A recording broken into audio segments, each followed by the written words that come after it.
हम ये बताना चाह रहे हैं कि ये हड़ताल इसलिए करना पड़ी कि जब भी इंक्रोचमेंट में हमारा अमला जाता है तो वहाँ पे मोबाइल रेडियो का मसला होता है। मोबाइल रेडियो को जब अफसरान के हुक्म पर मना किया जाता है तो वो गालियाँ निकालते हैं और पहले वो लड़ाई का बहाना बना देते हैं और फिर जब डैश चला के हमारे अमले को हाथापाई हो जाती है तो उसके बाद फिर हमारे अमले के और स्टाफ के बंदों को ना गैर कानूनी तौर पर मुअत्तल कर दिया जाता है। और हम ये कहना चाह रहे हैं कि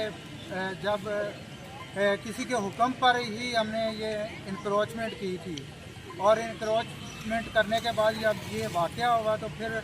हमारे बंदे को गैर कानूनी तौर पर मुअत्तल कर दिया। और हमारी हड़ताल का मतलब ये है कि जब तक हमारे बंदे को बहाल नहीं किया जाता तब तक हमारी हड़ताल रहेगी। तालबा करते हैं assistant commissioner Balwal, administrator Balwal और अपने तमाम अफसरान से कि ये जो गैर कानूनी मुअत्तली हुई है अपने स्टाफ की हिमायत की जाए, क्योंकि इसके बाद भी इंक्रोचमेंट होनी है तो बाज़ार में कोई हमारे बंदे को नुकसान हो गया या कोई जानी नुकसान हुआ तो फिर इसका कौन जिम्मेदार होगा। क्योंकि इस वाक़या में बल्दिया के अमले को बिल्कुल सपोर्ट नहीं किया गया, जिसकी वजह से ये हम हड़ताल कर रहे हैं। और हमारा मुतालबा है कि जब तक हमारे बंदे को बहाल नहीं किया जाएगा तब तक हमारी हड़ताल जारी रहेगी।